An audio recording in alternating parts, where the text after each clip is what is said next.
Here's Bora on Heitfeld, loses it out of bounds.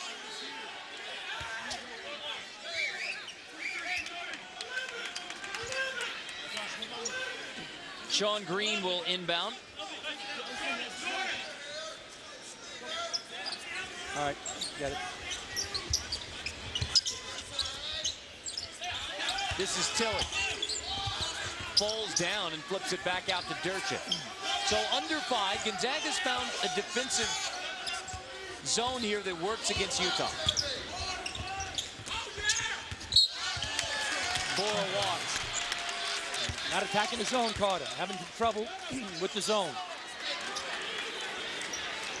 7 turnovers now for Utah. Yeah, they can do a better job screening the zone and driving the ball at the zone. They're not screening the zone enough. They're not driving the basketball at the gaps enough. Too much passing around the perimeter, east and west. Utah has 5 losses, but they're the highest rated RPI team in the Mountain West Conference, according to Jerry Palm. They played a tough schedule to prepare for games like this. Finally, a basket for Josh Heitfeld. They get him going. He's their leading scorer. He just had some tough luck. That's where he's got to go, inside. Not making a 3 right now. After 6 misses, Josh Heitfeld finally gets a basket. Bora. Battle for the loose ball. This time it goes to Gonzaga off of Kim Tilly. Back in the game for Utah, number 15, Colin Brown. The native of Consumer, France, Pete. That's in the beautiful area in the south of France, not far from Cannes. It's a great country, France. I was there once with our team at Virginia. It's a beautiful place, and Tilly looks like a very talented young guy. You got to get a little stronger, but he's a good player. That's the mismatch. They cannot handle Austin Day all night long. But Lionel Richie, who sings that? All night long? Yeah, you got it, Lionel Richie. They can't, that's the mismatch.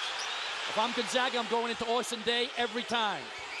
He has 8. That leads all Gonzaga scorers with 8. Jim Boylan takes a 30-second timeout.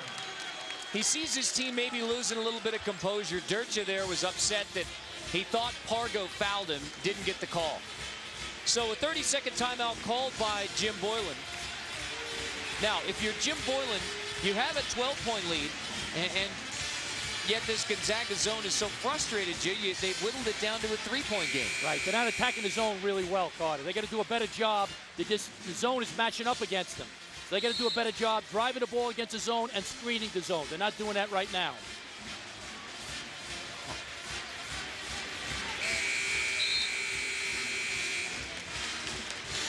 So a 3-point game, but your point, Pete, is that they're not playing well against that zone. Right. Yeah. They got to do a better job attacking it, Carter. Right now, they're not doing a good job attacking it. You know, they got to screen the zone more, drive it against it.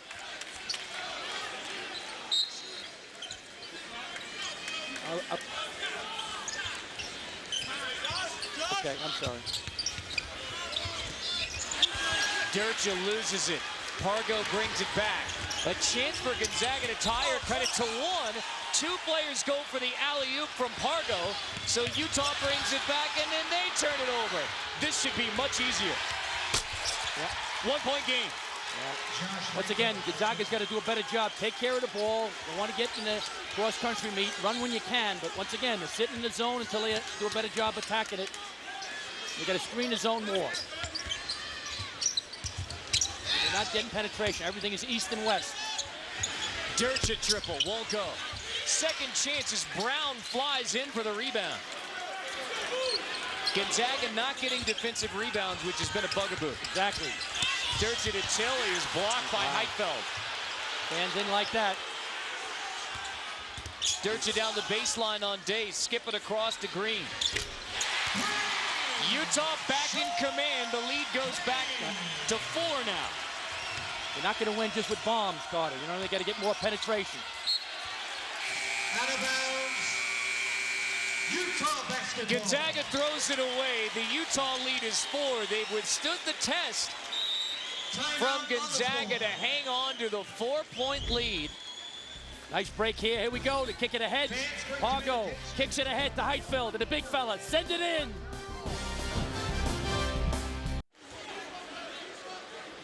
It was a 14-2 start for Utah, but Gonzaga has whittled it back to a 4-point game right now. Reason being, 9 turnovers by Utah, leading to 16 points for Gonzaga. Unbelievable. A lot of breakaways, dunks, layups. So the turnovers are killing Utah. And once again, they're not attacking the zone properly. Carter, they're taking bombs with guys in their face. They got to dribble penetration, screen the zone more, and drive the ball more. Question is, do they have somebody who can penetrate off the dribble into the middle of that Gonzaga zone? No, not consistently. They need a point guard that can penetrate. This is Tilly backing in on Foster. Over Foster and missing. Battle for the rebound. 3 Bulldogs there. Day comes away with it and gives it to Pargo.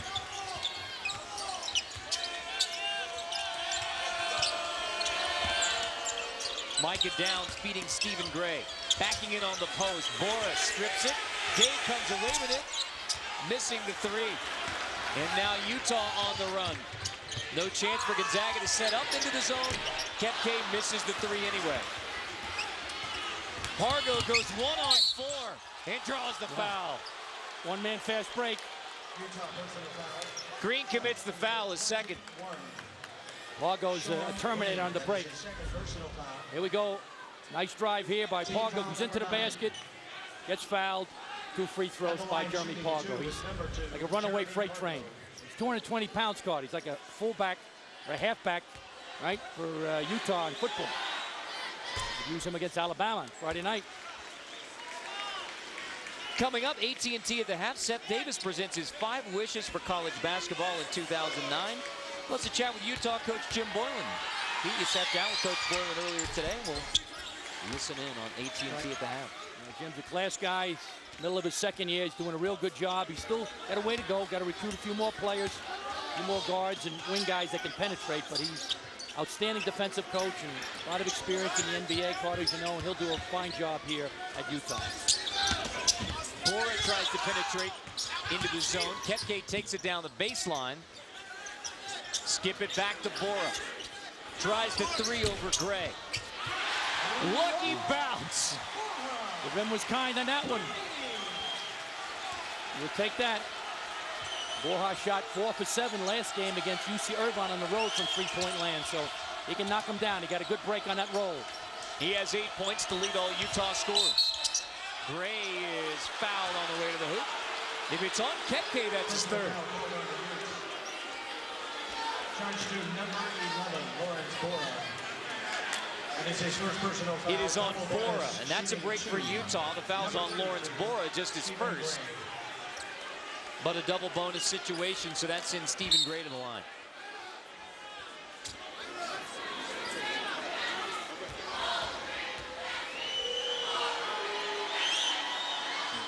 Gray had 19 versus Tennessee in Orlando. And maybe he's happy that Gonzaga plays Tennessee again on January the 7th. That's an oddity. You play the same team twice in non-conference, but obviously in Orlando that was part of a tournament. Play Tennessee there, and then they schedule them regular season January 7th. It's a great non-league game. Now we'll see what happens, but tough going down to Tennessee. They have a terrific non-conference winning streak. They're one of the toughest places in the country to play, and that'd be a great game. Tilly down the baseline, throws it away. Another turnover for Utah. That's turnover number 10.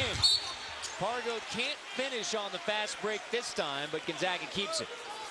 That's frustrating if you're a coach. You know, you can't attack the zone. It's a 2-3 zone. It's not a great zone, right? But they're just, once again, going east and west, as we said. They're not faking their passes. They're not driving. You got to drive the ball against the zone.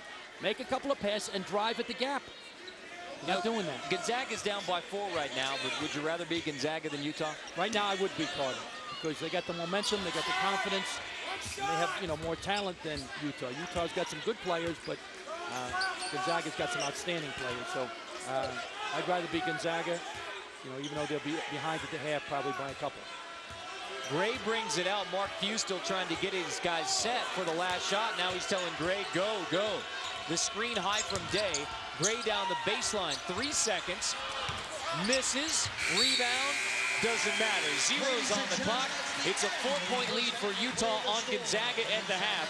After a 14-2 start by the Utah Utes, Gonzaga has come back to make this a 4-point game at the break.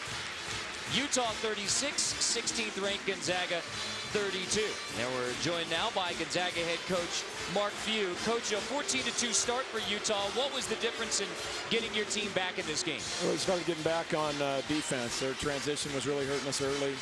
I thought we missed a couple shots we should have made early, and probably took a couple that we didn't need to that early in the clock. I think we settled down a little bit and got our feet under us and defended a lot better there in the last 12 minutes. Coach, I understand your wife Marcy is expecting, very much expecting, due December 24th.